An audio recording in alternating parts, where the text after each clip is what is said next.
Good morning and welcome to the newest episode of Metal Sanctuary. I'm getting this in while I have a little bit of time off from work this morning. And the focus on this video is going to be my favorite metal band. Now, in the first video that I did, I talked about how Metallica was the first band that got me into metal. And for a lot of people, that would be, who their favorite band would be the band that got them into metal generally. And, at this point in my life, I'm 37 years old, so getting to listen to as much metal as I've gotten to listen to over the years and go back into the history and go back to, predating the bands before Metallica, the bands that have came after. Certainly I have Metallica in, high regards in my heart as far as being one of my favorite bands, but they're not my favorite band. They're probably somewhere in like the top 10, honestly. But to go into this band that is my favorite band, you have to go back to the very beginning of metal, to the very first metal band, and that would be the almighty Black Sabbath. Now, they're not just my favorite because they're the first metal band, but they're my favorite because like a lot of the older metal bands, their music stands the test of time, and especially their first two albums are two of the heaviest albums in history, and are so heavy even today, especially the self-titled album and Paranoid as well. Songs like Electric Funeral, Hand of Doom, The Wizard, Black Sabbath, NIB. A lot of people want to say that Black Sabbath was among a few bands that helped to influence metal but weren't actually metal themselves, and I would disagree because you get the entire history of metal and all the different subgenres come back to Black Sabbath. They come back to them not only as a band that, helped influence, the 80s bands, the thrash bands, the doom metal bands, the death metal bands, but they were heavy and not just for their time. A lot of people want to say, Led Zeppelin was a metal band or Deep Purple. They're not metal bands, but they definitely had a lot of influence, especially Deep Purple. The galloping riffs that they would do would be more widely used by Iron Maiden. The vocals of Ian Gillan, heavy influence on Rob Halford of Judas Priest. But for me, it's Black Sabbath. I mean, if you talk about just the essence of Black Sabbath, and they had a lot of lineup changes over the years, but if you just look at the core of the Ozzy era, the first 6 albums, and the 3 albums they did with Dio, I mean, they're just astonishing albums, and you really can't get any more metal than that. The gloominess, the darkness, the interest in the occult, the early on talking about drug addiction, which we'll go through a lot of bands' songs talking about, war and stuff like this. So a lot of the topics that a lot of metal bands cover, a lot of the chord progressions, just everything goes back to Black Sabbath. I mean, if you consider yourself to be a true metalhead, Black Sabbath has got to be, just in my opinion, a metalhead's favorite metal band. A lot of these newer bands that come out, a lot of the younger metalheads really need to go back and do their due diligence when they listen to Black Sabbath. I remember there was a guy on Facebook, and I can't remember his name right offhand. He was really young, somewhere between like 18 and 21. Said he didn't like Black Sabbath. He respected their contribution to the genre, but didn't like Black Sabbath. How do you not like Black Sabbath? He didn't like Dio. How do you not like Dio? These are like the cornerstones of metal. I mean, it's just astonishing to me if anyone can say Black Sabbath is not their favorite metal band. Now, you can have whoever you want, that's your, favorite after that, the band that you just, always want to, people, a lot of younger guys, people want to say Pantera or Maiden or Priest or whoever, and those bands are great in their own right. But for me, it's got to be Black Sabbath. I mean, Ozzy, Geezer, Bill Ward, Tony Iommi, Dio. That's just the essential metal band. I mean, one guitarist, and they were still so very heavy. They didn't need two guitars. They didn't need to down tune to make their sound heavier. They were just heavy by nature.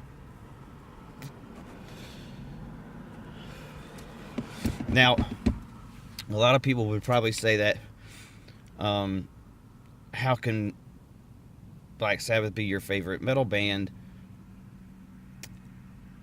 if you don't like certain albums? Because I've had this discussion with plenty of people that, I really don't care for any of the post-Dio Black Sabbath albums, the numerous lineup changes, Tony Iommi pretty much being the sole member that stayed in the band and everything. I'm a huge, Metallica fan, but I can look at it from a subjective and objective mind that, I don't like the Saint Anger album. I like all their albums, leading up to that point, and the albums that came after, but, you can still have a favorite metal band and still have an era that you just don't really care for.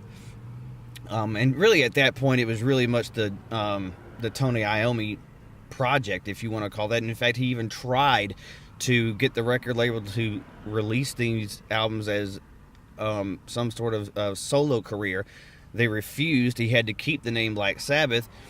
And, to me, they just weren't really Sabbath albums. And some of them were good. Born Again's a pretty good album. Tear, Headless Cross. There's a lot of, good material on there, but just not the material that I really dig into when it comes to Black Sabbath. The first 6 albums, Black Sabbath, Paranoid, Masters of Reality, Sabotage, Volume 4, Sabbath Bloody Sabbath, Heaven and Hell, Mob Rules, Dehumanizer. Those were just like perfect albums, in my opinion. For me, to go into the top 5 Black Sabbath albums is a little different because there's 2 eras. You've got the main eras that, that I like to stick to, and that's the Ozzy era and the Dio era. So it's really hard for me to say the top 5 when there's, 9 albums that I really love out of the 11 that they, those eras combined to do. So I would just say, just to give my top 5 of the Ozzy era, that's probably where I would just go with my top 5 because, coming in at 6th would just have to be a tie for all 3 of the Dio albums they did. And I hesitate to put Heaven and Hell in that category just because they did not release that as a Black Sabbath album. It had 3 of the core members from the Dio era, but, they released it under a different name because Black Sabbath had gotten back with Ozzy at the time. They were still touring with him. They eventually did the album 13, which was a pretty good album. A lot of people dislike it because it really didn't sound like Sabbath, and I think the reason they probably go there is because Ozzy's vocal style was not the same as it was back in the 70s. I mean, let's just face the fact. I mean, as you get older, your voice is not going to sound the same. He's not going to sound the same, because of production issues that, they had in the 70s. They didn't have all the different tools in the studio to make your sound thicker and things of that nature.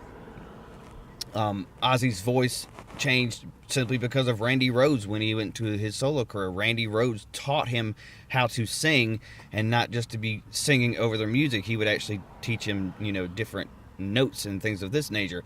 So for me, I would go with my favorite Black Sabbath album is Masters of Reality. Into the Void, Lord of This World, Children of the Grave, which rotates a lot in my top 5 of which top 5 Sabbath songs because there are just so many that are great. It kind of changes all the time. But for me, that album just, it's not their heaviest record that they did with Ozzy, but it just, that album just always really kind of grabs me with the um, the lyrical content that they've got in it, especially the very first song, After Forever. Um, with myself being a Christian, it opened some people's eyes early in when Sabbath was starting out, simply because people wanted to say, well, the song Black Sabbath or the song NIB, they're devil worshippers and this, that, and the other, and truly they're not. I mean, they were actually all born into Catholic families, all have some sort of Christian faith, and it was, you listen to the lyrics of the song, I mean, you could really consider it to be the very first Christian metal song. I mean, before there were full-fledged Christian metal bands. Talking about seeing the error of their ways and realizing that, God is the only way to love, and, everything, and not to go on a religious rant, because I won't, because this isn't the purpose of this video. But, that kind of tilted things in a different direction for them. My second favorite Black Sabbath album for the Ozzy era would have to be the self-titled. I mean, it's a kind of a hypocritical stance for me to say that I consider the self-titled Black Sabbath album to be the best metal album, period, even though I don't consider it my favorite. I just think it's the best metal album because of all the things that they incorporate in it, the different time signatures, stopping to go from one tempo to the next, the fusion of hard rock, jazz, and blues. That's just like the perfect setup for the blueprint of everything that would come after, and not just for Black Sabbath, but just the song Black Sabbath being, I mean, just so heavy now, and could, literally scare anybody, that wasn't already kind of like desensitized in this world, because at this point, we see evil all the time, and, movies are so graphic these days, and, there's not a lot that really scares people. But the great thing about music is, unlike a movie, if you close your eyes and just listen to the music, and not just the lyrics of it, not just Ozzy screaming "oh no" and talking about a dark figure at the foot of his bed trying to take him to hell, just those three notes at the very beginning, boom, boom, boom. I mean, it's just like, holy fuck. The first time you ever listen to that song, you're just like, something's coming, something's up. I mean, even me, I'd already listened to what I thought was heavier stuff before, than the faster stuff. That song is just so resonating and is like the core of metal. Like, if you're going to go with the number one metal song of all time, it's got to be Black Sabbath. Number 3 for me would be Volume 4. That album has just some of the heaviest songs on there, and some of the more kind of powerful riffing that would, end up, in my opinion, just kind of changing the game.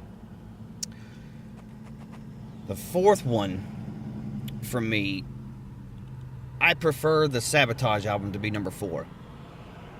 And it's kind of strictly because this is kind of where you can see different subgenres going to eventually change and come into play with the kind of faster stuff, with a song like Symptom of the Universe, which has, in the very beginning parts of it, up towards the acoustic piece, very down picking, not really fast, but it's got that chug along that really kind of starts out, how bands like Motorhead, Venom, and then eventually the thrash bands and stuff like that would pick up off on. So that would be my number 4 album. And number 5 for me would be the Paranoid album. I mean, it's got a lot of great songs on there. I'm not putting it as number 5 because I think the quality of the songs is lesser than the other albums.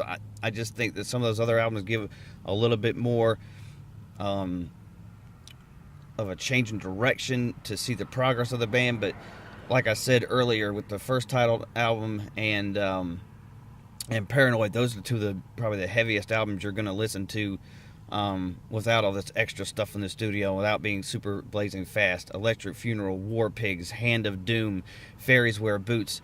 I mean, whenever I had the band I was in, Black Sabbath was a staple for us to cover songs like Fairies Wear Boots and Paranoid, War Pigs, especially a song like War Pigs to this day. I mean, it's got so much more, relevance now with just the corruptness and politics and, war just kind of being, that be-all, end-all. And, that's why I would put Paranoid, the album, as my number 5 album, even though the song Paranoid is probably my least favorite.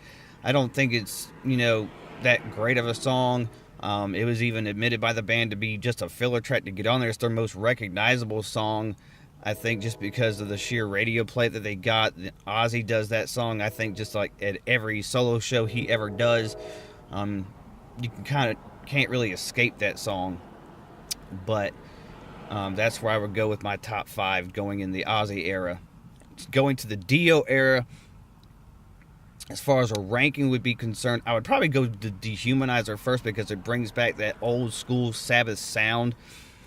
If you really think about it, Dio's solo career kind of mirrored what he would be doing at the time with Black Sabbath coming after. The Heaven and Hell and Mob Rules, a lot more up-tempo, kind of following the pace of what they did with Never Say Die.